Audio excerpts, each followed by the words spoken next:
with that, I'm going to just introduce Susan Walmer, who is I'm not sure, is the executive CEO. I'm not quite sure. Changed to CEO recently. Anyway, but Susan's quite informal in many ways as you get to know her, and just but devoted leader of the Land Trust, and she's going to introduce Steve to us. So, Susan, thank you. Thank you very much.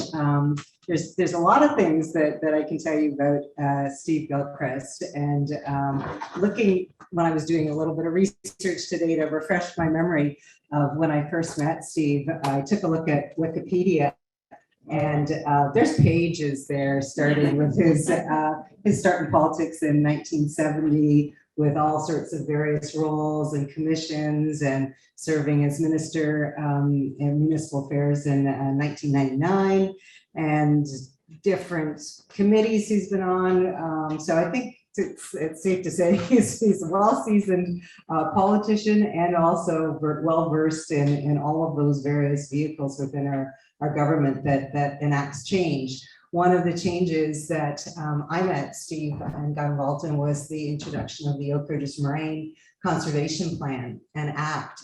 And for some of you, I think may have been involved in that. Some of our original members of that have passed on, but it was, Save the Oak Ridges Moraine, and there was activity across the whole moraine to get the government to take a look at what was happening and how we could protect it.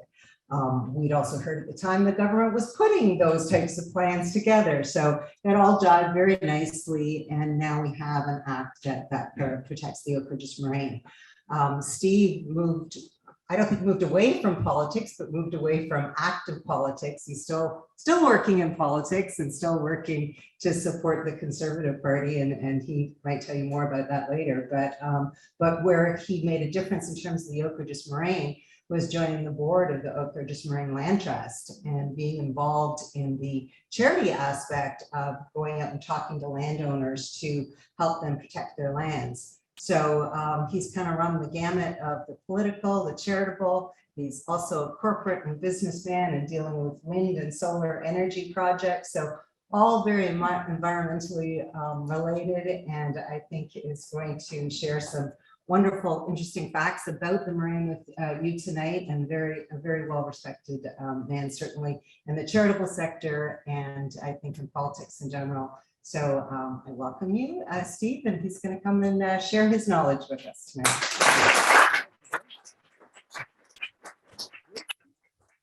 Let's see if I can dispense with the mic. Can everyone hear me? Yeah. Great, great. One learns to project. But thank you very much for the opportunity to visit with you here tonight. Sue and Tom, Butt and I are working on a number of projects out here in the King end of the Oak Ridges Moraine. And Tom was kind enough to indicate that this might be something worthy of a little bit of your time, because it has been over 20 years since the Oak Ridges Moraine Conservation Act was passed, and then the conservation plan was implemented. In that time, new people move into an area, others move away, and governments aren't great at continuing to showcase things that they've sort of filed away and say, okay, that problem was solved. The problem is those new people coming in include folks who may not be aware of all of the various tenets, the restrictions, the obligations that were embodied in that act. So if I may, for the first couple of minutes, give you a brief history of how it evolved, and then, of course, the application of the Greenbelt on top of that, and what's happening currently and what we can anticipate happening in terms of the protection, or lack thereof, of our natural heritage spaces, particularly in this part of the province. So in 1970s, all my life, just sheer dumb luck, I have lived in places where I was exposed to the great outdoors. And growing up in Peterborough, it was the northernmost street, just farmers' fields behind us. Moved to Calgary, it was the southernmost street. I got up every morning looking at wheat fields in the Rocky Mountains. And it's very hard to be depressed. Come up with a good excuse of why you're not in a good mood when that's what greets you in the morning. And so after moving back to Toronto, my family and I bought a farm on the Oak Ridges Moraine up near Rice Lake back in 1977. And I had grown up in Peterborough, so I could literally see the TV towers in Peterborough from the farmhouse. And I was somewhat familiar with the area, but I never had an intensive, a detailed technical understanding of what makes a moraine. What are the significance of the aquifers underneath? What are the different landforms? The farm's right on the edge of something called the Rice Lake Plain, a disappearing savanna type of landform that today we now know is worth protecting and restoring. But back in 1977, it was far less. There was far less engagement between those wishing to protect the green spaces on the moraine and the individual property owners, in part because we hadn't lost anything yet. There were no large housing developments coming. Harwood and Roseneath and places like that had seen hardly a new house. Maybe once every 5 years, somebody would build a house on the edge of the hamlet. So nothing was at risk, and you took it for granted. And then all of that started to change as the population of the GTA really started to explode and growth left Toronto itself, and Durham region started to see massive housing developments, York region even more so, but also Halton and Peel. It became far more obvious that there was going to be a need for a very active role for those who wished to maintain some sense of balance between what's being developed and what's being protected. So fast forward to 1995, I was elected, and I first ran in 90, was elected in 95 in Scarborough East. The eastern boundary of my riding was the Rouge River. And so I'd had a house within walking distance of the Rouge for 20 years at that point. And I'd seen a lot of changes, not, I think I could say, for the better, in the land uses between where my house was and the very pristine valley of the Rouge itself. My father tells me when he was a child, you could swim in the Don River. When I was a child, you could swim in the Humber River, and I did. The Rouge is literally the last river in the GTA that hadn't been thoroughly corrupted and rendered to a state that it would not be safe to swim in. And so we had a chance because the Ontario government owned all of the land on either side of the Rouge, all the way up to its headwaters on the Moraine. And rightly or wrongly, I made a commitment when I ran in 95 that there will be a park and that land will be protected, or I'm not running again. And shortly after I got elected, made a little visit to the Premier's office and recounted that to him, said it's a very simple choice. You can look for a new candidate for 1999, or we can do the right thing.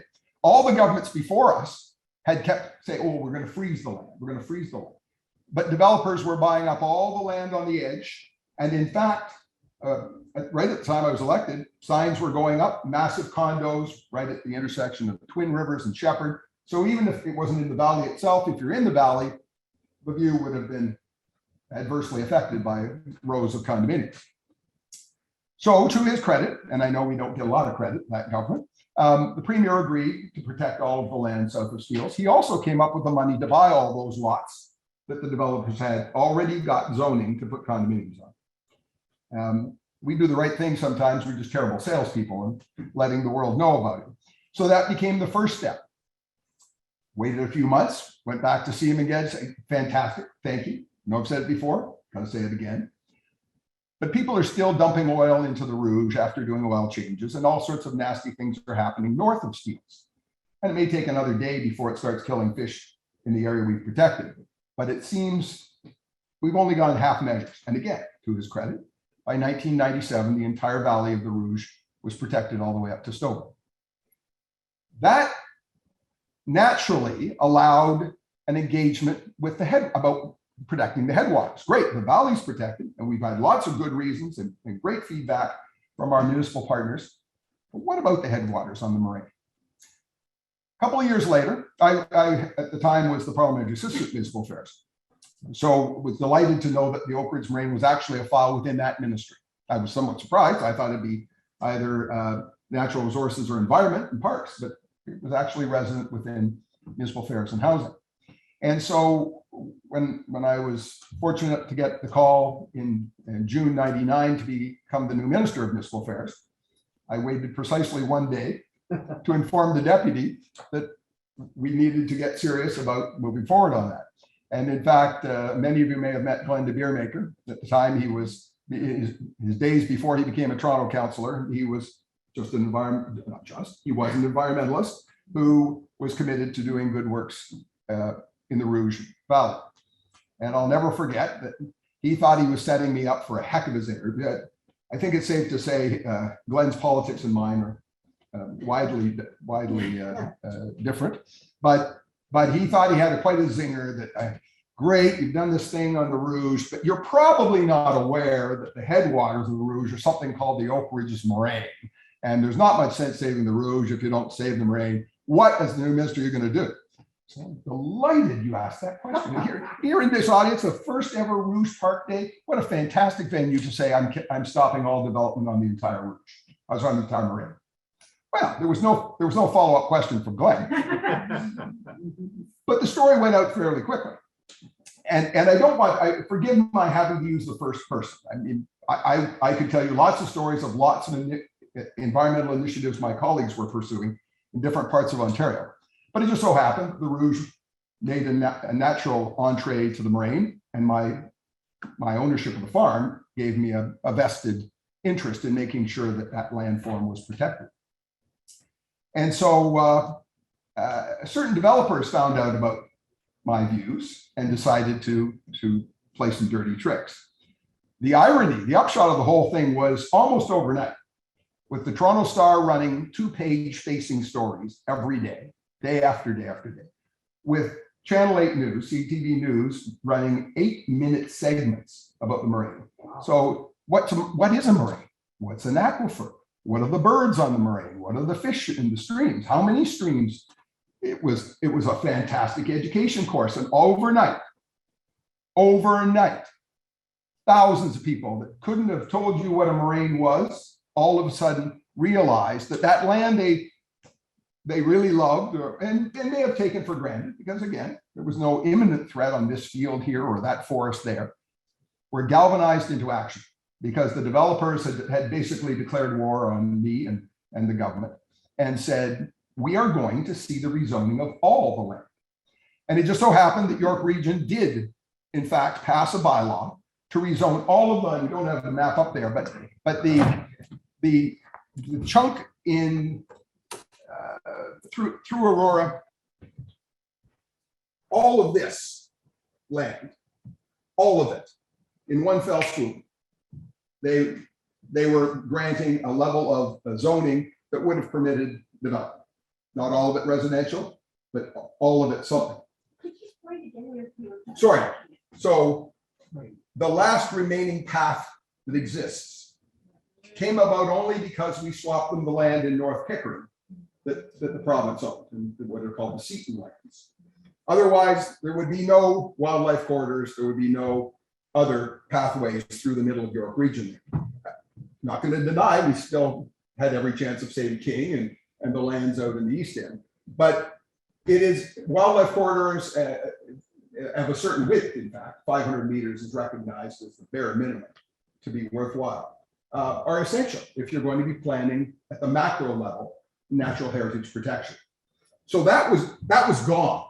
Technically speaking, it was gone. And 2 weeks later, Markham Council, which had to pass a similar bylaw to approve the lands that fell in its area, they were having their public meeting, and thank you Toronto Star and thank you CTV, the single biggest turnout in to any planning meeting in the history of the province of Ontario. So you'll never hear me take ownership of what came after that. It was an assembly of more people ever standing up on an environmental issue than had ever done so in the province's history. The result was, well, that night, Markham Council very wisely decided to dispense with the idea of zoning. And without any particular prodding from anyone else, 2 weeks later, York Region rescinded the approval they had granted. And so we were back to a position where we could at least negotiate with the landowners. Now, the landowners that owned most of this land in here had bought it in the 1960s for $100 an acre or less. And while I don't fundamentally disagree that the premier at the end of the day decided to swap the lands in Pickering, my preference was to say, tell you what, you show us what you paid, we'll add interest since then and write you a check. And so saving this, but giving up lands that at the time I was living, subsequently living in Pickering, and they're just as green and they're just as important to the wildlife that live there. But the decision was made that this corridor was more important. And if we had to have one or the other, that's what we were going to trade off together. So all of that inspired, as you can well imagine, a race to see who could say they care the most about the Moraine. And that too, I mean, as comical and ironic as it may have been, and I invite you all to take a look through Hansard. You can just Google search it, see if you can find the word Moraine in the 5 years prior to the announcement. I mean, I guarantee you won't. But all of a sudden, everybody in the Liberals and NDP were joining in and saying, no, I care about it more. No, I care about it more. Fantastic. Does that mean when we introduce a bill, you're all going to vote for it? And they did. So it was one of those rare times that every single person at Queen's Park voted in support of a piece of legislation. A wise move, I would say, for all concerned, all three parties. But the result was we then had tremendous momentum to move forward with very, very strict guidelines. 88% of the land mass of the Oak Ridges Moraine is actually protected. Where's the other 12%? Well, it's things like Stoughton. So to the purists out there, no, we weren't going to buy up existing homes and tear them down just for the sake of doing that. But the land that was not yet subject to any kind of building permit application or rezoning application was taken off limits. There are different categories. And most of you, forgive me if I'm telling you things that everybody knows, but the darker the color, the higher the level of protection. So these are natural core, natural linkage areas, the beige or countryside, where there are slightly fewer restrictions. But if you're in a green area, the act is very clear. If you did not have a zoning, the appropriate zoning, if you did not have a building permit application, and you did not, or you did not have an existing use on a property on November 15th, 2001, you can't add it. Now, I would be the first to admit, look the other way, and sometimes things happen. Out at the other end of the Moraine, I am chagrined that a couple of homes have gone in on the Moraine. And sometimes people like me see it, and people like me go to council and speak against it and stop it, but sometimes you don't. Maybe the notice wasn't exactly posted in a way that was visible from the street. The next thing you know, somebody's got their building permit. But the practical reality is you can't build a garden shed. So when the previous government allowed wind turbines to be built on the Oak Ridges Moraine in Canada, I'm a fan of renewable energy. I'm also a fan of following the law. And the law said you can't build any structure. So unless my English teachers really let me down, I think it's safe to say that the Liberal government should not have allowed massive wind turbines on a very sensitive part of Ontario's protected natural heritage. But they did. And there were large solar farms in the north end of Clarington as well, also on the Moraine. Two rights don't make a bigger right. In this case, it was just plain wrong. We face challenges, of course, as more and more people come to the GTA. There will continue to be greater pressures to develop all the land that isn't currently being put to what some would say are productive uses. But there's a few things happening that aren't exactly unproductive. The Moraine filters water for over 250,000 Ontarians. It is the source of over 30 streams and rivers. It is the source of a massive amount of the aggregates we need. And yes, we can have a great debate about whether a gravel pit is really consistent. interestingly enough, in this province, the highest use for any piece of land is aggregate resource.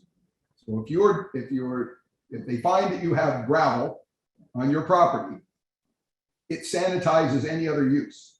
In theory, you shouldn't be able to build a house on that lot or a store or anything else, because there's a general recognition that as long as we want roads, as long as we want cement sidewalks, as long as we want buildings, cement and blocks to make buildings, there has to be a source for that. And so it's a trade-off. And it's not the worst trade-off. In my farm, for example, when we bought it in 77, is in a very aggregate intensive part of the province.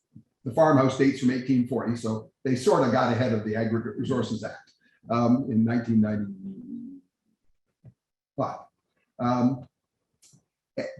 But the other half, the next 100 acres, you couldn't even walk on. The drumlins were so steep in some places, you had to get down on all fours and climb, come out and climb. Nothing grew on it.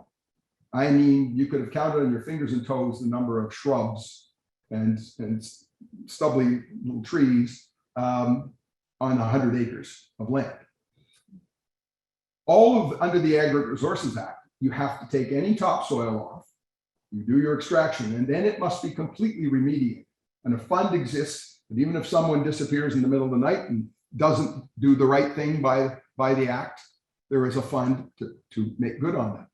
All that topsoil comes back in. You have a lovely meadow that you can use for agriculture purposes or tree planting, or in the case of the Rice Lake Plains, the kind of grasses and other native vegetation that existed before colonization.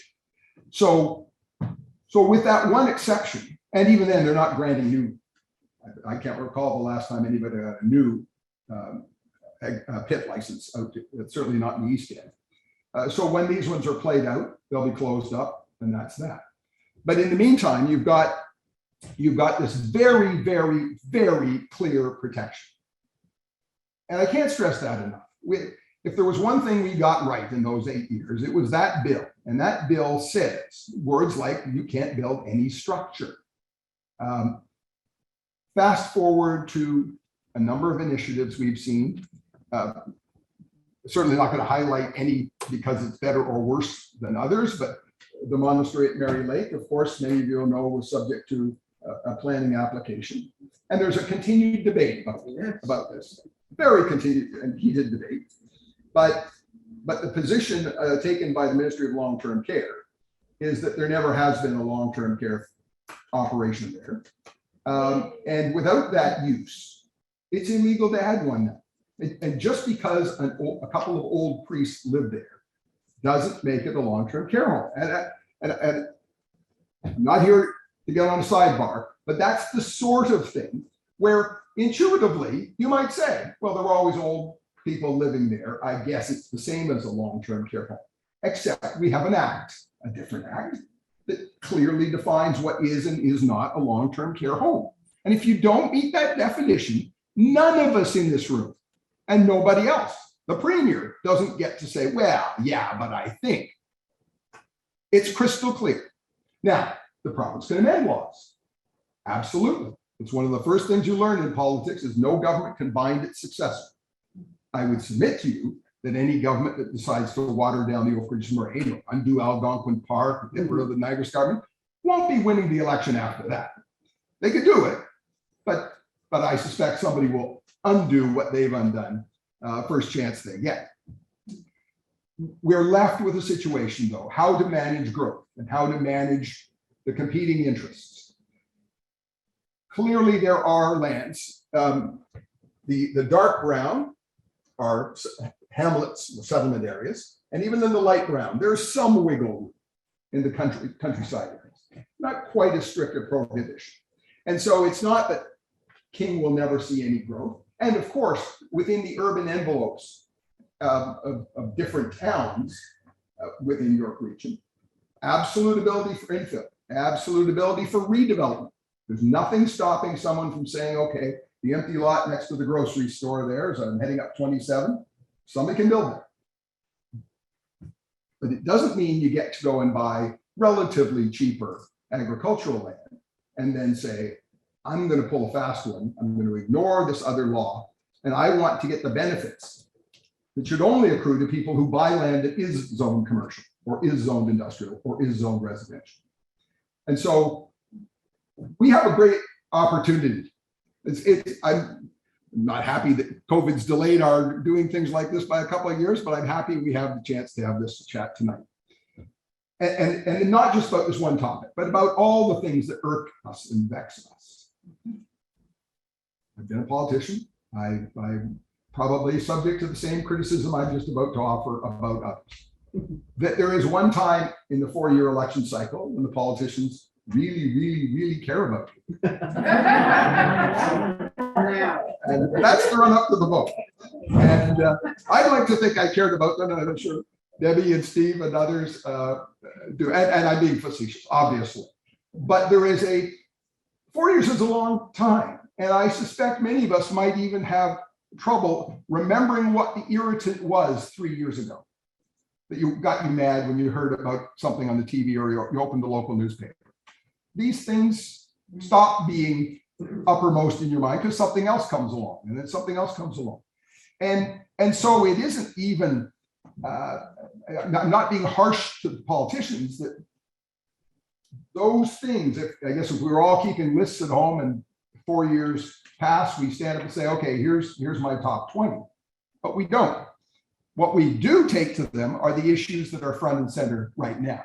And whether it's Mary Lake or whether it's Highway 413 or whether it's potential to expand the Green Belt. Because while I will stand here and notwithstanding my ongoing support for one particular political party, I think Highway 413 is ill-considered. For a very simple reason. I talked about the pressures from growth. We have to accept that there are consequences to allowing more and more population increase in the GTA. That will mean more cars, it will mean more traffic, it will mean congestion, that will mean lower productivity, which means higher prices for your groceries. If it takes the trucks longer to get them there, you're paying more for the truck driver's time. All of those things have consequences. But we have a unique opportunity for an experiment out here. And I'm a little surprised that the government has not embraced it as the first option. Highway 407, I distinctly remember because I lost an election to it. In 2003, the Liberal government swore that one of the, I believe it was the 4 key items in their platform, they would freeze Highway 407 rates. The peak rate that year was 10 cents. It's now, I think, 58 cents. So again, my teachers must have let me down. I thought 58 was a number much bigger than 10, and certainly can't be used in the same sentence as freeze. It's also not well known that there is a penalty clause in the lease to 407 ETR that says if traffic congestion reaches a certain level on the 401, then clearly they've raised their prices too high on the 407. They were designed to be the safety valve. They were supposed to take the pressure off 401. If they fail to do that, there is a financial penalty, which, by the way, folks, has now hit $1 billion. So you've got a bit of a stick. You might have a carrot too, but the stick is the first thing I would bring out. Why have we not said to Highway 407 ETR, the stretch of your highway between the 400 and the 401, start by reducing the rates. And if it's a reasonable amount, maybe we say, we just won't use the stick. You eat the 58 cents goes to 20 cents peak, and we'll see what happens to traffic patterns if now taking that detour, if you will, from your traditional 400, 401 route, maybe it costs you $5, maybe it costs you something under $10. And that will undoubtedly encourage a certain amount of usage. If that isn't enough to relieve the 401 pressure, then go the next step and say, send us the whole bill, Province of Ontario. Because I guarantee you that bill will be a lot smaller than the $6.8 billion they're talking about the cost for 413. When some years down the road, 407 in that stretch is just as busy as the 401 is today, that's fine. So buy the land up, rent it back to farmers. We've been doing that for decades. And tell me how far back governments plan these sorts of things. I was in committee one day at Queen's Park, some point in the late 90s. And the Ministry of Transportation was making a presentation to what we had called the Red Tape Commission. They were talking about all of the rules and regulations and showing us that they were all still relevant. And there had been a handout. And you can either wait for them to talk or you can sort of page ahead. And I'm leafing through the slide deck and I see a map of the highway system. And I'm all set to flip it over. I go, whoa, wait a minute. That shows 427 going all the way to Collingwood. It shows 404 going all the way around Lake Simcoe. I'm thinking, somebody about to drop a bombshell on us? And look at the bottom. In 1956, Highway 401, as we know it, had just started construction, and it was called the Toronto Bypass. My father, in fact, yesterday, we were chatting about something else. He said, you know, I remember in Hogs Hollow at York, where Yonge Street and the 401 meet. Said, yeah, I remember your mom and I walking through there. There were a couple of footpaths, but that's it. It was just solid forest. There was nothing in that whole area. So then in 1956, the first plan to build a highway that was clearly going well outside the urban envelope of Toronto to take people or trucks and intercity traffic away from having to go through the downtown. In the years that followed, of course, 401 was built, many years later, 407. You might be surprised to know, Toronto's population was 660,000. The bypass was just starting construction. The Ministry of then called Transportation and Communications had a visioning exercise, I guess the terminology we'd use today, that showed not just a 401 running from Windsor to our eastern boundary. It showed the 400, it showed the 404, it showed the 427, it didn't have numbers, but it showed them.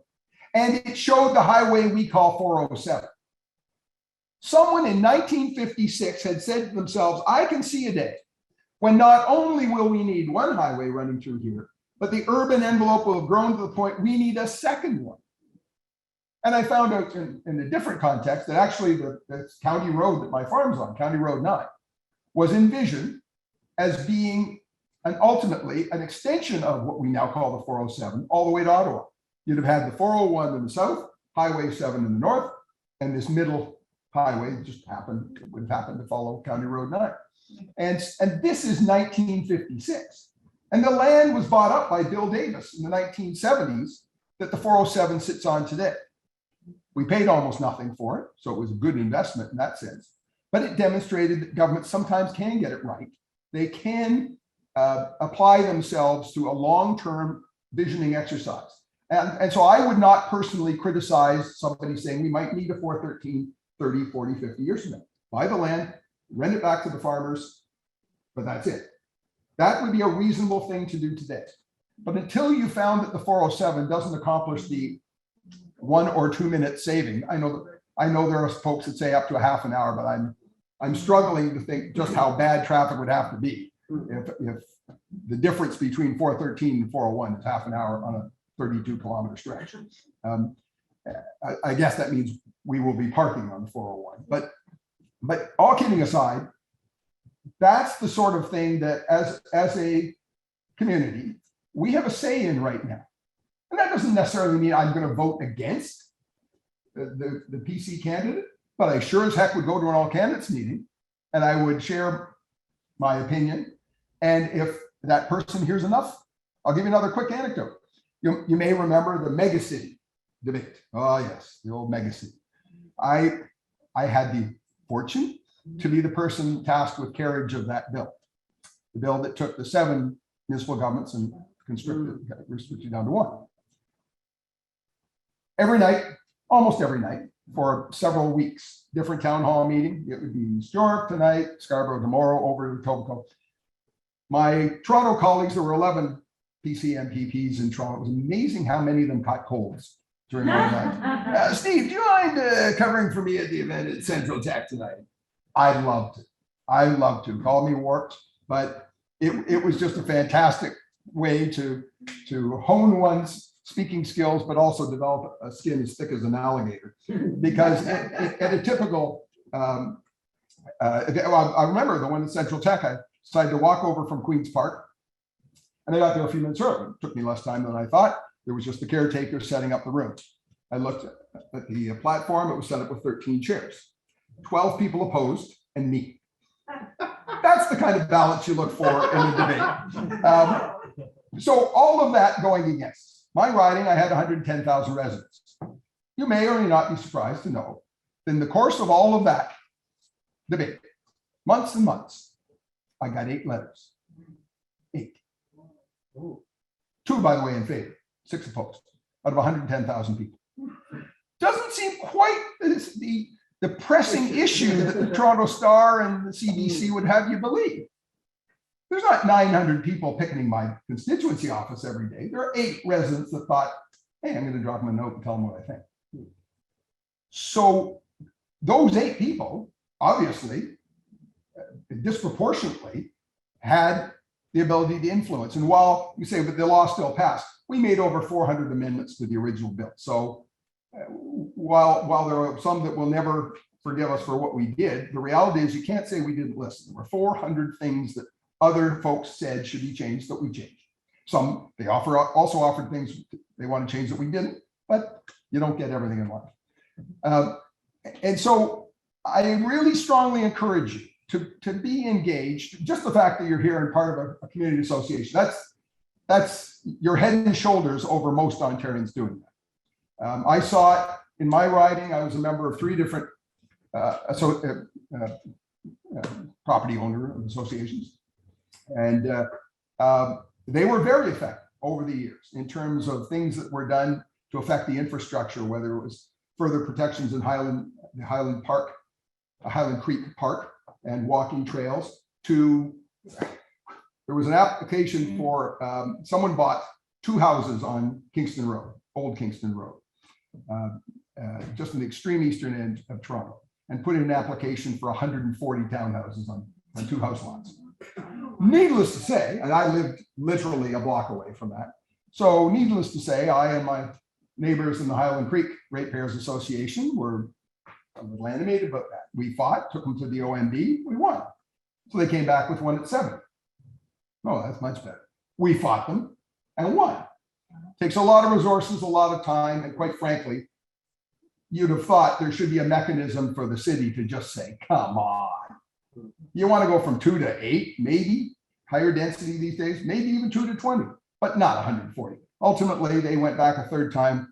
The community just didn't have the energy, and they got just shy of 40 townhomes on 2 house lots.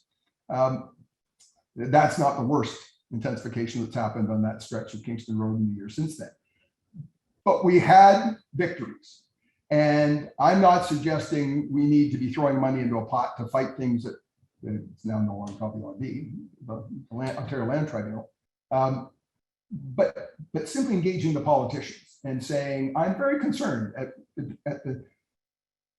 what I perceive to be, and you fill in the blank. I might say that the lack of balance, I might say the lack of appreciation of the Oak Ridges Marine Conservation Plan.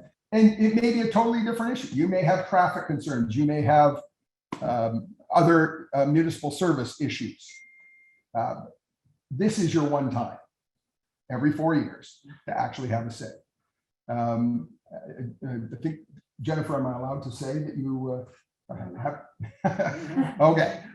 But there are people who stand for office. Well, I'd like to think the system still works, but it works best when you're engaged with people.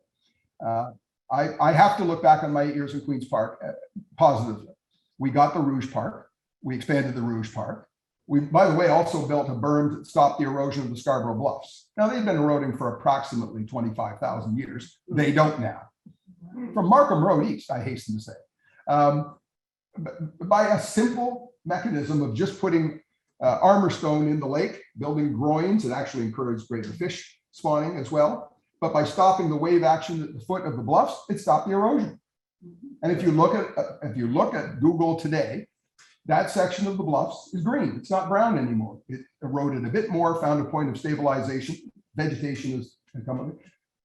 Before that, people in my riding were losing up to 25 feet of their backyard per rainstorm. People that had a 200-foot backyard when they bought their homes were down to the point that the house was on the brink of falling over the edge.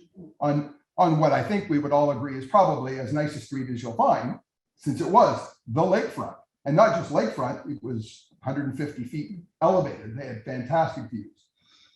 So the system does work. It doesn't work perfectly, but it works best when you stay engaged. And I encourage you to do that. I also want to put in a plug while I'm here for the Land Trust. I was fortunate to meet Sue and the board of the Land Trust back in 2001, joined them, spent 10 years on the board, and this last year helped volunteer with some of their land security. And it's quite an extraordinary opportunity. Many of us that have bought our properties did so because we like the green spaces. We like the balance, so much agricultural, so much forest, so much residential. We have spent time, money, and sweat equity to improve, to protect what was there and maybe even improve. In my case, planting 7,000 trees. It seems a little ironic that all of those efforts aren't protected normally. There hasn't been up until now a mechanism to say, great, that's done. I'm going to leave it like this. Maybe you leave it to the next generation and keep your fingers crossed they do the right thing. But beyond that, if it's sold to an arm's length to someone else, you really had nothing more than a hope to go on. The federal government came out with a program, and the Oak Ridge Moraine Land Trust is, I think, the largest, not counting the Nature Conservancy, of all of the land trusts in Ontario that have worked with landowners to put in place just the vision you have, not somebody else's plan for your farm or your recreational property, your vision. What parts should be protected? How should they be protected? What uses should be permitted? Can somebody camp on it? Can somebody cross-country ski through it, or no? Is it absolutely that portion of the property should be left for Mother Nature to do her thing? And then the land trust will work with the property owners to put in place a conservation easement. That's permanent. It doesn't matter how many property owners come after you. Your vision on that land is the vision that protects that land in perpetuity. Oh, and there's another benefit. You get a nice little tax credit for doing that, because the government rationalizes that you're extinguishing the development potential on that land. And ironically, if you're on the Oak Ridge Moraine, you have no development potential. But that's not the way the federal government sees it, and quite rightly, because again, we have an act today. There's no guarantee a future government couldn't undo that act.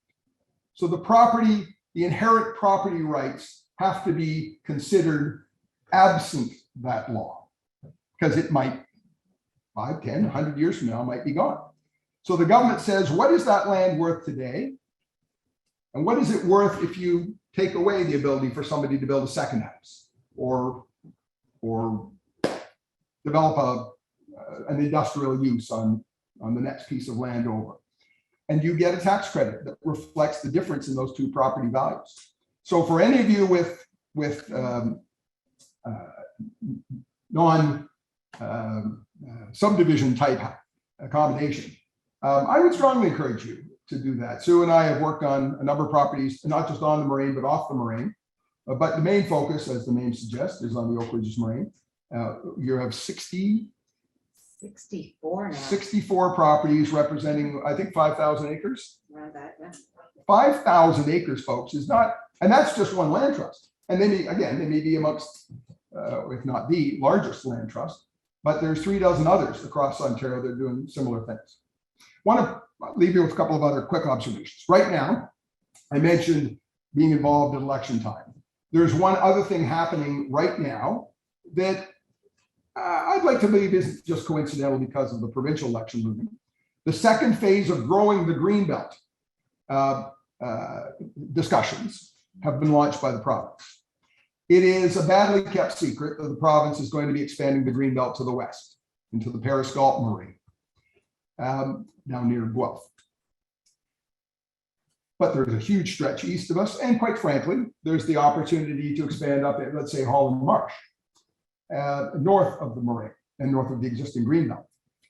If that's something you agree with, I implore you, take 5 minutes, not hours, take 5 minutes to just send, to go online. It's easy to find if you just put expanding Greenbelt phase 2. Google will take you to the right page. And just say, I believe that Holland Marsh should be covered by the Greenbelt, or whatever you believe is lacking in the current shape and configuration of the Greenbelt. If you think there are other restrictions that should be put on lands, and quite frankly, if you think something should be taken off, that is absolutely your right. I may disagree with it, but so what? As citizens, we are all entitled to have governments hear us. That opportunity is out there right now. It's going to be for a limited period. I think it's for 45 days. So it will be ending right about the time of the election. The government won't act on it, but if it's reelected, and it looks like it will be, then it will guide their decision-making in the weeks following the June 2nd election. So I would encourage you to take a few minutes, because that was the Liberal vision supplanted on top of the Oak Ridges Moraine, and made it a little bit bigger, but it potentially could become a lot bigger. And if you share that view, I really do implore you. This is our one kick at that cat, and I hope you'll take the opportunity to do that. So I probably long since overstayed my welcome here. No, and I have some questions. Well, I'm happy to do that. I just was seeking direction of how much time. Oh, no, you're completely Okay. good. I was just lining up questions for you. Okay, I've got some from Sherry. I'll start with these, and if I missed any, let me know. Yeah, there was just, I only saw one that came, and just so you know, the reason I kept turning your map off is when it came on, everything else got really Oh, that's dark fine. and I No, couldn't that's- see you. I But just wanted- but I'm happy to put it on whenever you want for that, answer a question. It was just there as a visual aid. Thank you. Maybe just clarify too, and Steve, you may want to do this. So there's some questions that are coming in online, as well as there may be questions. Absolutely. Do you want to field them, or do you want me to moderate, or I'll leave that with you? Well, the ones that are online, if someone Yeah, wants to. okay, so the first one, hi Steve, you mentioned buffers. I'm extremely concerned that the I think should MZOs. Yeah, but it says MVPZs, just in case I don't know. Thank you, autocorrect. Yeah, I think so. As quoted in the ORMCP are being drastically reduced. For example, variable width buffers are now being used, and environmental firms working for developers are able to facilitate narrower buffers. Example, the MVPZ for significant woodlands is apparently now 10 years. How can we get back to the buffers that were originally applied? So important. Well, it is important. And every one of those applications goes first to a municipal, and here in York Region and upper tier municipal government. I'm going to sound like a broken record, but you start by having politicians either develop a compelling argument for why it should be changed generically or not. The one of stuff should drive all of us crazy. Municipalities, provinces, countries are designed to be an amalgam of a lot of different interests. And that's true even when you focus right down on something the size of King Township. But once you've put in place the bylaws, that when you pass them, you are saying to the citizens, this is my vision, council's collective vision of what I've heard and what I think is the best way to design residential, commercial, industrial, agricultural, etc. That's their words. That's not me. That's them saying, I have to go through this exercise. I have to official plan every 5 years. The province makes me do it. This is what I've heard. Here's my vision. I have a hard time understanding why the next day when somebody comes in and says, but my property, I want something a little bit different.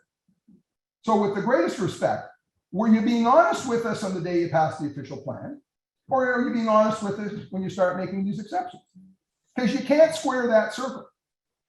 The reality is, and I really would show my true colors here, In a perfect world, I would like the province to have set definitions for what, for example, a residential property is, period. And we come to a consensus that the maximum height is 27 feet and the setback is 30 feet and it's 30% coverage on the lot, and that is it.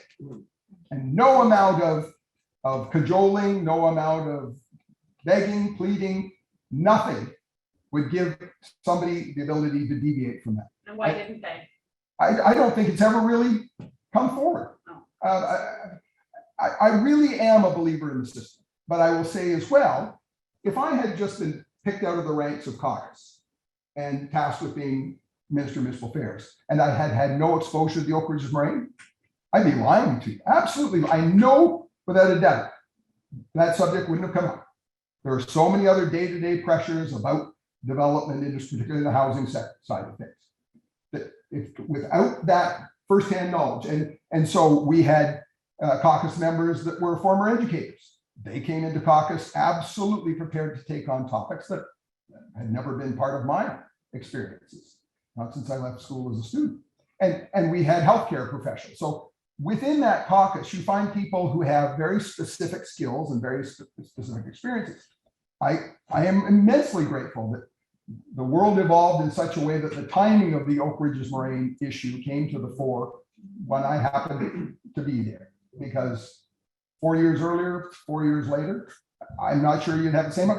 But again, it's not about me. It's just about the fact that within that caucus, you've got somebody that probably has experience doing just about everything we consider. Anyways, I hope that. Well, hopefully that answered your question. I have one more from here. Oh, sorry, go ahead. Can I ask supplementary to that? Sure, Steve. Just because fundamentally, that's not working. So King Township is the only municipality with a 30-meter buffer. All the other York Region ones are 10 meters. And that's what we get slammed at, the OMB or the Ontario Land Tribunal and everything. So the people here, we all support our 30-meter buffers. But when we go the next level up, that's where it's being difficult because we are not the norm. And I applaud you. This should be something they should talk to their MPPs because it's at the provincial level. And I have this with the Planning Act all the time. They keep saying, well, just don't call that a transportation corridor. Well, there's a GO train there. I'm sorry, it's a transportation corridor. And saying no just costs us a lot of money at the land tribunal. So, And Steve, I'm going to take great pains to not stray into any particular municipal campaign, but I want to say my comments are geared with municipalities like yours in mind. It isn't fair.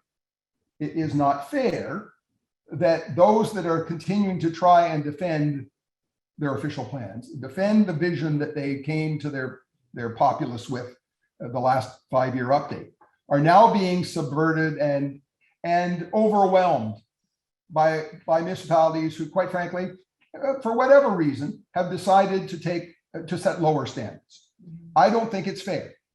I just don't think there should be that ability, because all it takes is one municipality that caves in and you have a domino effect on every single thing you could talk about.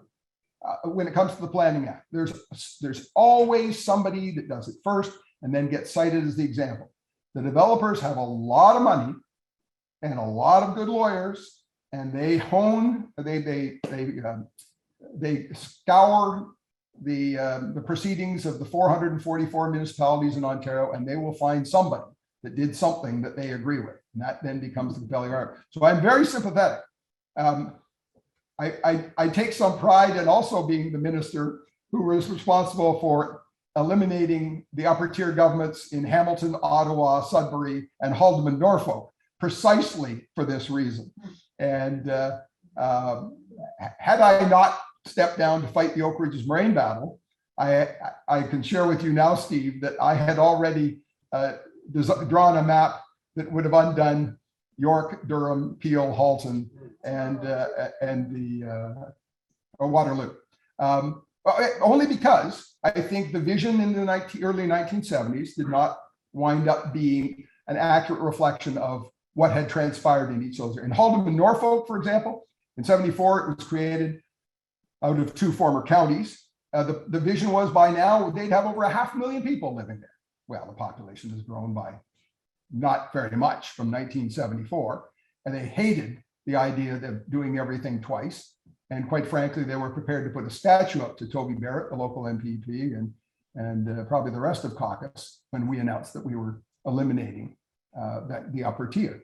And so it isn't fair, and it's not. It has turned out to be a way that it makes it almost impossible to find that balance between protecting land and managing growth. Because if you're on a major corridor like Yonge Street, that's where we should be intensifying. I get that. But that municipality is not a long, thin one. It also covers areas that used to be pretty wild open spaces, and they're gone now. And the excuse of even within one, never mind municipality to municipality, within one municipality, well, you did it for that property over there, so you got to do it for me. So I'm the first to agree. Councils like yours face extraordinary pressure, and I don't think they should. And I would encourage folks, provincial election around the corner, if you think the province should be taking a greater role of just saying no to the watering down of various planning elements, this is your chance.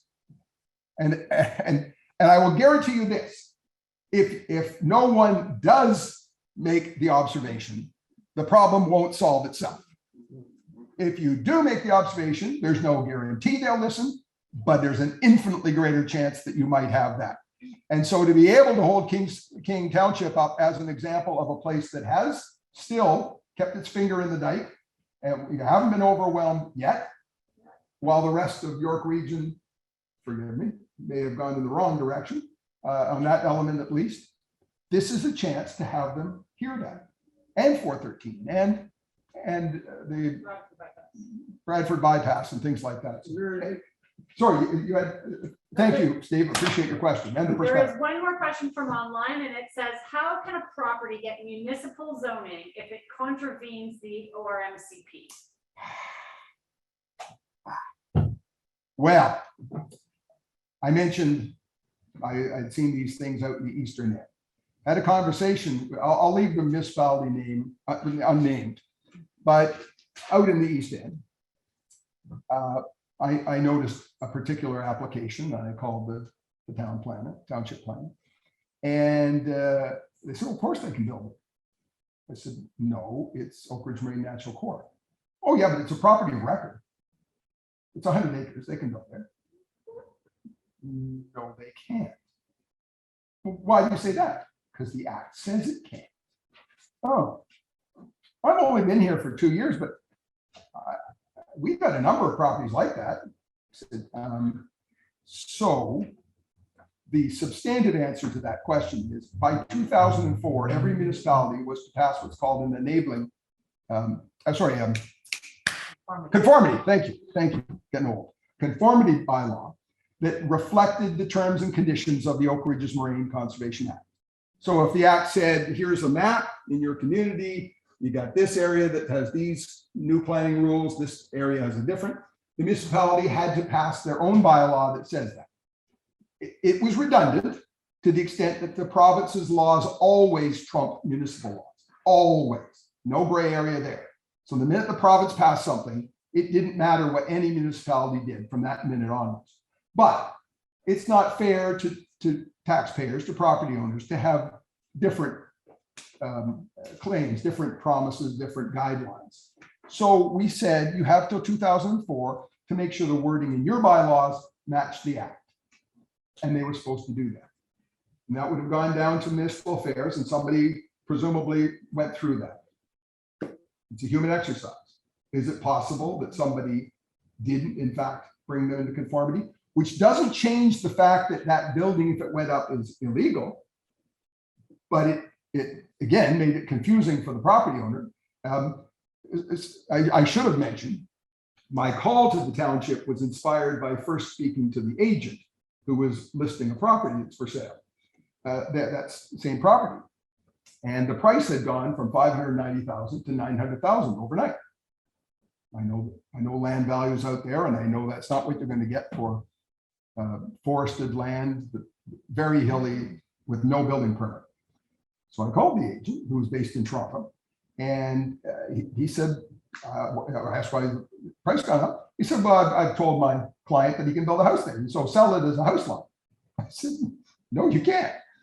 So it starts at that level, and he got quite indignant and said, well, I know he was talking to the township 5 years ago. I said, well, we've checked the record. He bought the property in 2012. So he was already 11 years offside.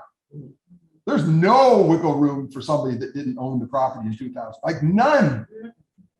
Don't even waste your breath. Buy a snowmobile, buy some cross-country skis, buy some hiking boots, enjoy your property.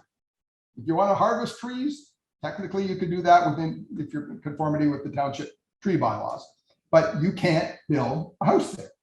You could, you know what you could probably do? You could go buy a motorhome and park it. And my guess, nobody is going to complain about that if it sits there in the summertime. But that's it. No structure, no permanent structure can be built on that. So a Toronto real estate agent, never having even heard of the act, tells some poor property owner who undoubtedly wasn't told this when he bought it in 2012, that, yeah, here's a chance to mark up the price, just add one more claim to what you're selling, circumstance under which you're selling land, but it's just not true. So that's how it can happen, but it shouldn't happen. And what happens if that house does get built? Strictly speaking, it's illegal, and the province can make you tear it down. Practically It would be speaking, the province that would have to, or not the municipality? well, if the municipality had granted a building permit illegally, your first cause of action as the property owner would be against the municipality. Okay. But you'd still be faced with. But so to say that the municipality granted it, I built my house. I can't believe the municipality is then gonna go back to me, so, but somebody complains. somebody No, hears so about it. you go to the house, somebody comes along and says, hey, I haven't been on this road in a year. I just see your house one, you know you're illegal.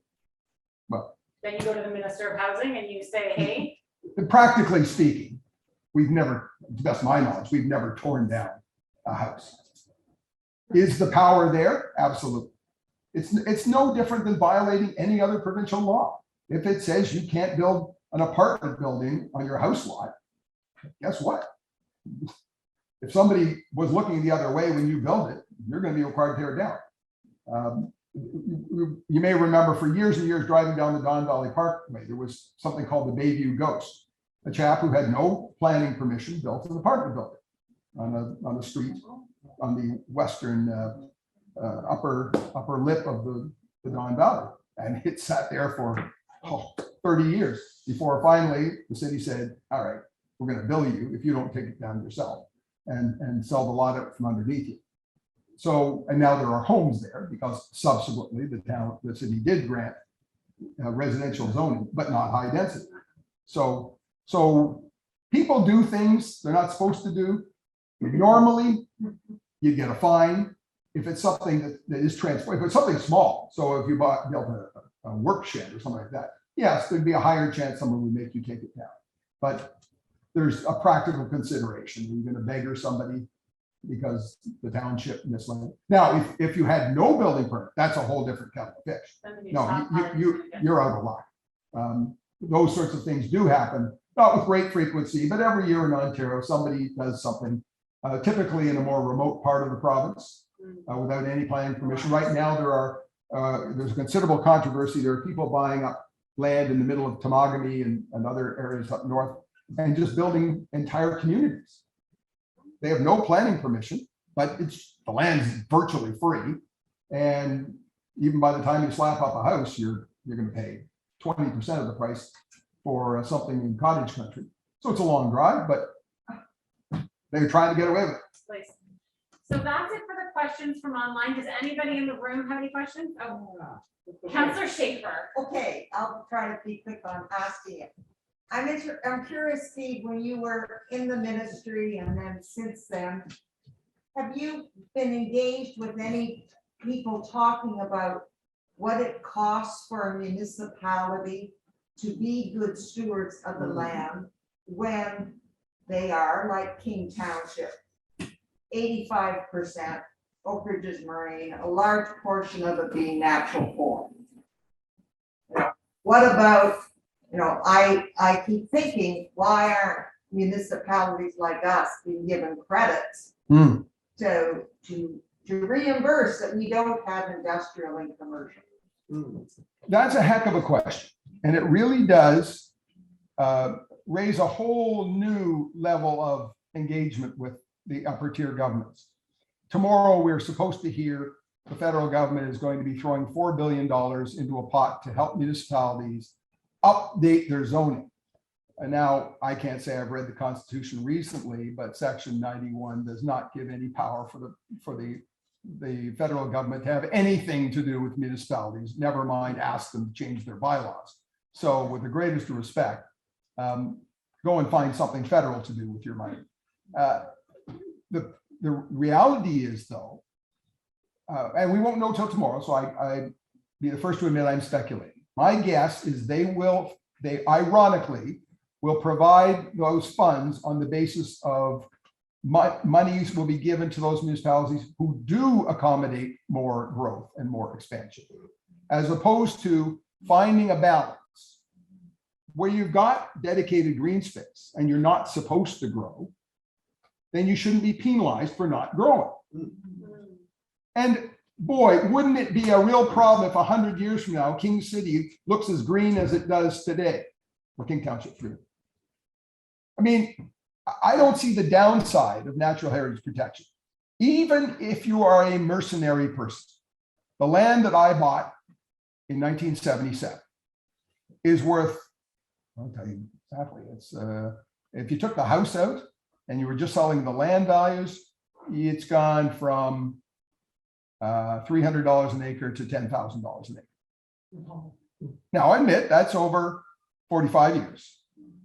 But still not a bad return, if that was why you did it. Mark Twain said, buy land, they're not making any more of it. And he's right. The reality is, whatever percentage of us aspire to have green around us, if whatever that percentage is today, I can't think of a reason why that percentage wouldn't stay the same as our population, overall population expands. So right now, if it's 10,000 people who are interested in buying lands, recreational properties, agricultural properties, call them what you wish, on the Moraine, as a certain percentage of the population of Ontario. If the population of Ontario grows by 50%, then I would expect to see 15,000 people interested. So the laws of supply and demand will continue to apply up here as they do down there. So we can take, I really believe we can take commercial or economic issues right off the table. We are not disadvantaging the people on the Moraine at all. On the flip side, we are giving lungs for the removal of carbon dioxide and replacement with oxygen. And water. We're giving water, we are giving the wildlife and other species. And sure, might we survive as a species if all of the birds and fishes and mammals on the Moraine were to disappear tomorrow? Yeah, but I think it would be a much more hollow existence. And who knows what the implications are with the ecosystem when you start losing big chunks of it. So I would think through the Federation of Canadian Municipalities, through NOMA, through all of the different municipal associations, there needs to be a voice, because for every big city in Ontario, there are 40 to 50 small towns or completely almost unpopulated parts. I'll never forget when I was minister, the smallest municipality, a real municipality with an elected government in Ontario, had a population of 52.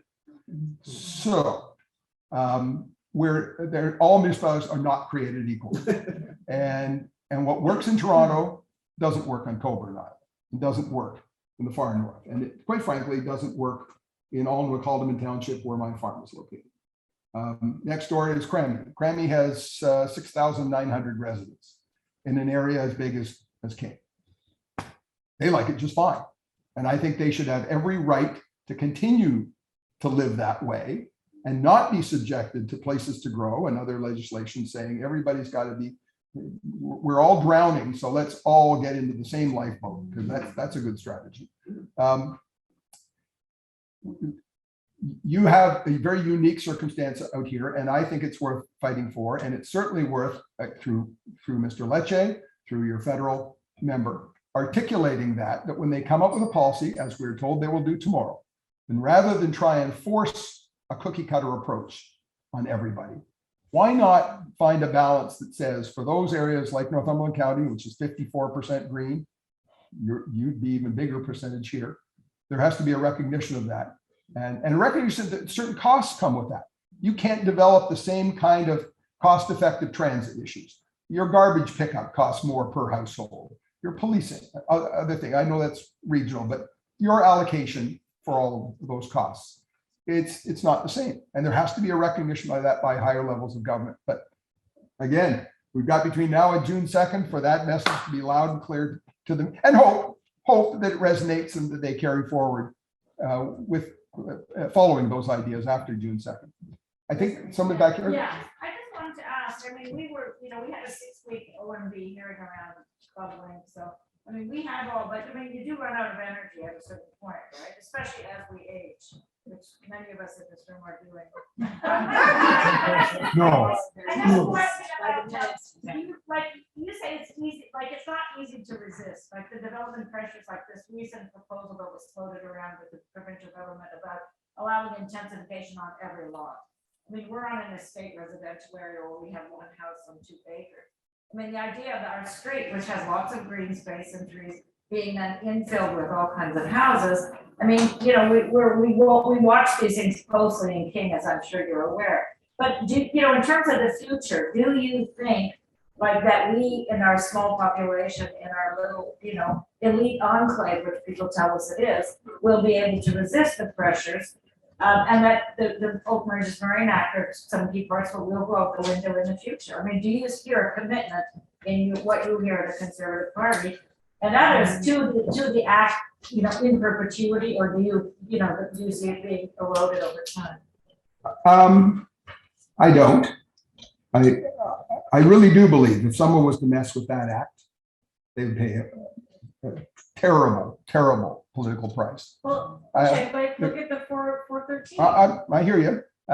Their workaround for that, and I think I don't think I'm telling secrets, but what I've heard is they will add a lot more green space than they're taking away. Yeah. No. Oh, it ain't over yet. Trust me, that will be the final solution. But and by means of context, that's what the previous government did 17 times. I mean, the Toronto Star, I shouldn't single them out, but there are so few mass media that left. It's remarkable to me that people that share my political views can't seem to do anything right. But when the Liberals 17 times try and take land out of the greenbelt they created, never a mention, never a mention. I have no problem. I have no problem with governments doing anything they want, as long as it's open and transparent. As long as I know what you did with my money, with our collective rights and interests, then I can make an informed choice in the next election. But if you tell me that you care about the environment, but quietly and with no publicity, you're clawing away, well, what am I left to believe? Nothing good, I can assure you. So all I can tell you is that, and probably because after the MZO issues garnered a particular level of public interest, the Premier made it very clear he would not allow anything to take land out of the Greenbelt. And by definition, since the Greenbelt covers all the Moraine, that would include the Moraine. I believe there's an argument to be made if you take 200 hectares out here, but you add 600, that environmental groups like the Land Trust and the Nature Conservancy say, yeah, by all criteria, significant wetlands, drumlins, natural features. Yeah, if we had to make a trade in life, giving up 200 acres of, it's important, but it's not as significant from an environmental perspective, and we get 600, I probably, if I were sitting at the cabinet table, I would probably vote for that. I'll be honest with you. But I think the very premise of 413 is undermines the need to even be talking about that trade today. So I don't see the act being watered down. And I believe if we collectively make a strong enough pitch, you will see the Greenbelt expand, both to the west and to the east, and maybe to the north. The Premier has already said that all of the river valleys should be added. We could quibble, conservation authorities already have, since 1948, have a mandate to oversee them. But I can tell you from firsthand experience that not all conservation authorities are created equal when it comes to a willingness to be absolutely pure and pristine when it comes to the protection of that land. I saw right at the mouth of the Rouge, the TRCA quite willing to sell off this property to be able to buy this one, and sell that one to be able to buy it, to build a bridge across the mouth of the Rouge. And in my world, you don't sell off land you already had that was protected on the east side of the Rouge just so you could buy up a couple more properties that were available on the west side. You find the resources to buy the ones on the west. Governments aren't destitute in this country by any stretch. And most of the years I was there, we were turning $2.5 billion surpluses. So there was no argument to be made, but it wasn't up to the province. That power had been delegated to the TRCA. And I think we can do better. So my hope is that by superimposing now a provincial guarantee on top of the TRCA legislative responsibilities, we're going to wind up with even stronger protections on all of the water courses that run from the Greenbelt down to the lake. Yeah, Susan? Yes. Thank you. The Mary Lake issue is high on quite a number of people's radars here in King. And I know that no application has actually been, I understand that no application has actually been submitted. But there's a great vacuum and silence with reference to a decision or a ruling or an opinion or something that says, was there a home there before ORM legislation or was there not? It seems to me that yay or nay is the crux of the matter for further development. So you did mention that a body that I didn't get the name of has quite definitely ruled, opined something that it was indeed not a long-term home. So could you expand a little more on that? Because a lot of us are concerned. Happy to do that, but I'm also happy. I'd like to put it in the context that again, I'm not here to stray into your municipal affairs, but I am quite happy in the context of the act to tell you what my understanding is.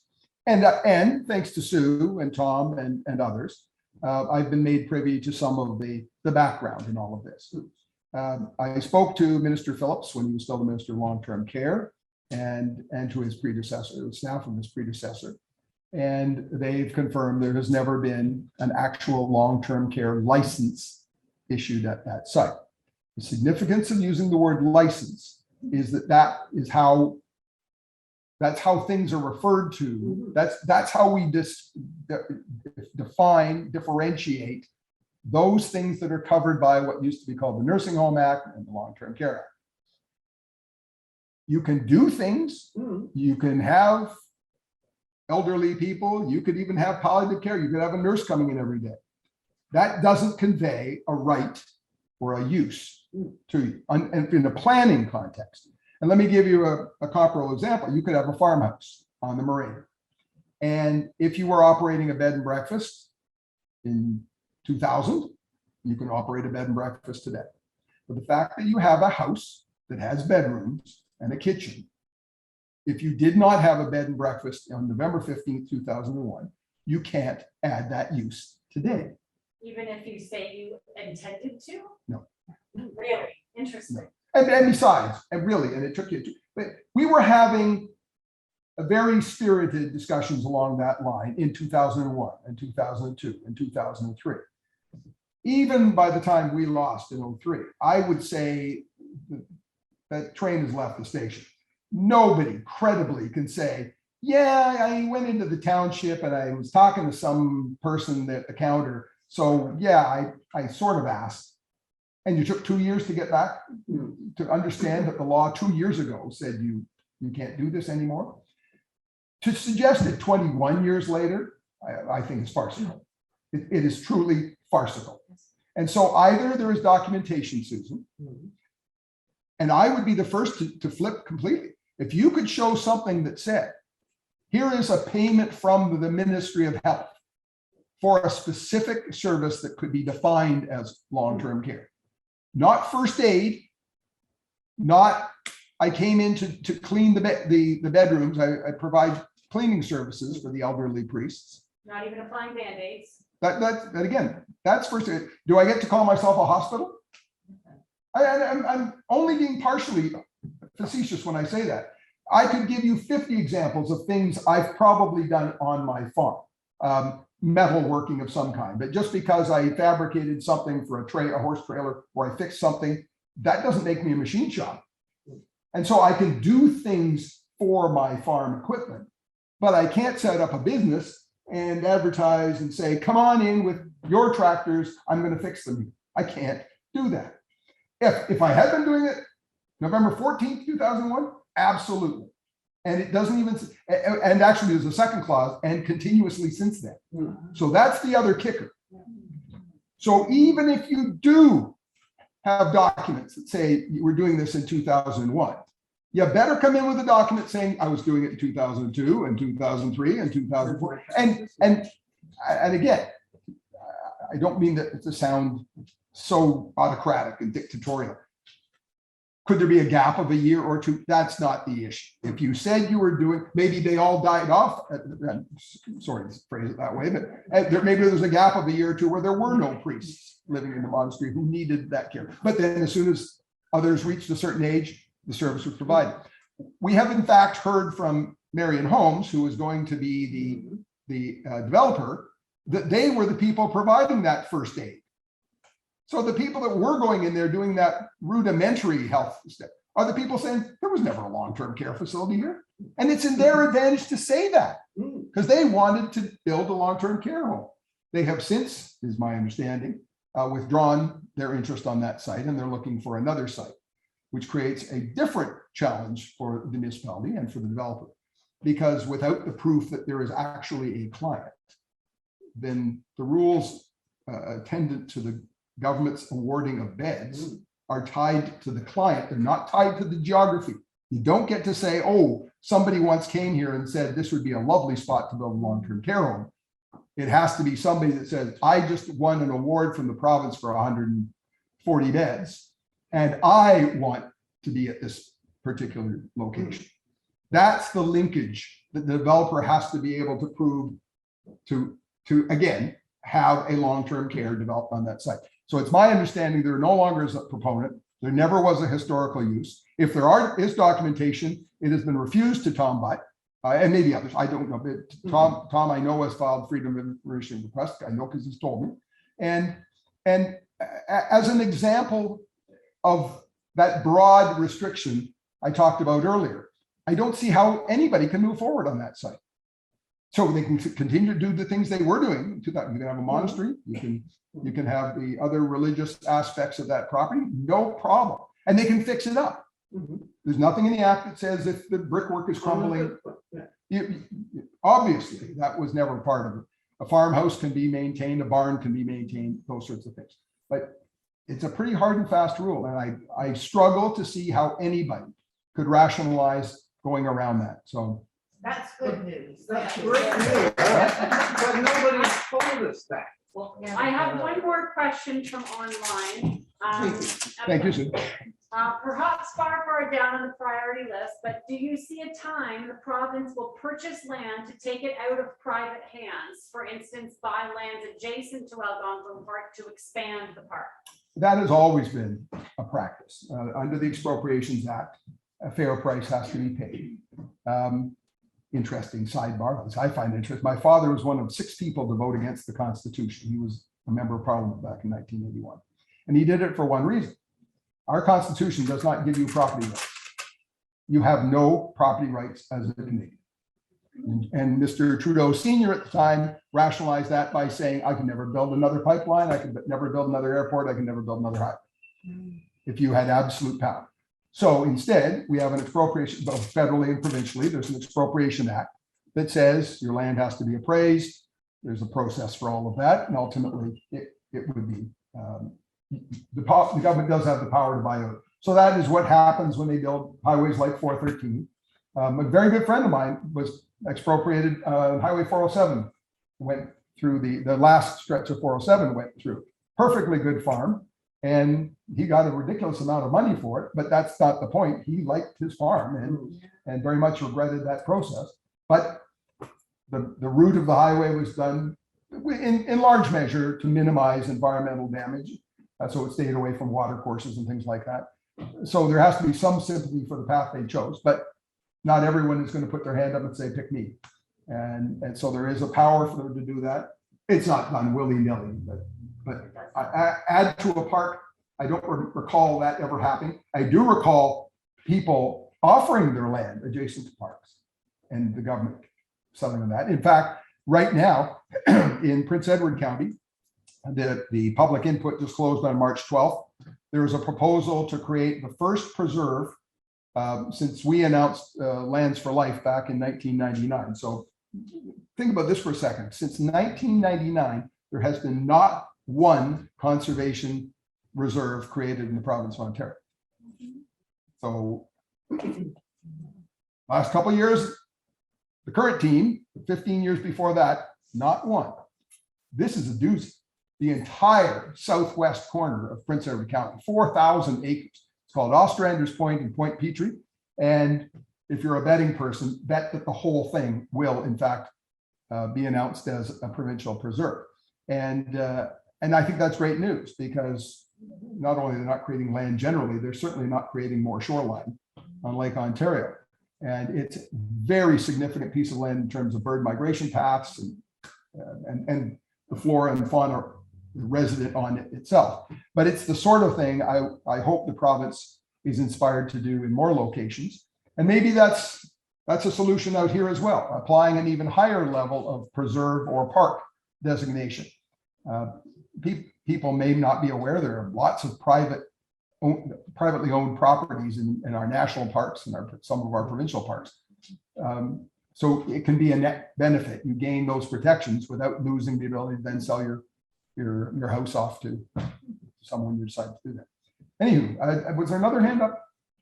Or have I warned you all? Yes, ma'am. I've got a question about the land trust. So I don't have property that I can do this with, but if I did, and I had, the easement that you talked about, can't the province decide that for 15, it's going to go through my property and just expropriate it anyway? Sue, over to you because she's got a real life example of just that sort of scenario. Yeah, so the federal government does have expropriation rights, but intergovernmentally, and I'm not going to mention where it is or who it is or what land, but they have a responsibility. They take a very, very high level in protecting those lands that do have that eco-gift program on them. So they've entered into intergovernmental discussions with the province, all at confidential level, and they were able to move something that was going to impact the property and not impact that lands. So the Sue is being awfully modest here in terms of how she was able to use the good works of the land trust to effectively stop what you're just talking about. Yeah, and that's the benefit of having that. I mean, I'm not saying that the federal government wouldn't do that anyways, but the fact that it's part of the ecological gift program, they want to support and keep those lands protected forever as well. So when there's an opportunity to do that, they will get involved. Yeah, it takes a little bit of, jiggling and juggling. It took quite a while to make that happen, but what we do intercede on that, and the government does as well. So yeah, that's one of the benefits of it. And I would just ask you, I'm with the Marianne homes, I'm not sure how public they're ready to go with that yet, Steve. So you're taking any minutes if you don't mind. Oh, my walking me through apologies. that Until I confirm with them. So this would be a bad time to mention that. It's all recorded. I know it's all recorded. So they are looking for a new home. The next step would be to, get the community involved in trying to find that space for them. They're really great nursing home. I don't know if you saw a second article, but they've gone through the whole COVID period with no COVID Not cases one. in their home, not one, and have a really, really high standard and high record. So we're working with them to try and find another location that works for them and keeps them in the Toronto Lynn area where they're supposed to be. But yeah, they don't want to be involved in any controversy. Right. So this was very disturbing to them, that a site that they thought, and they were told by the developer would be no problem, caused a public concern and didn't follow what they thought was appropriate. So they're a very lovely organization, and we do that kind of on the side. We're looking for property for them. So I'm not a real estate agent, we're not, but we kind of look and try to see if there's land somewhere where we're looking for, 10 acres. So if all of you could do that too, that would be awesome. Well, there's certainly an argument to be made for more long-term care out here. Absolutely. And the question is, where is there a piece of land that is properly zoned that quite frankly, is on municipal services? Yeah. There's a need for the caregivers, if not the patients, to take buses to be able to access different municipal services. And so I'm sure there will be a solution to that, but one that conforms to existing planning rules. Yeah. Thank you. Okay. Steve,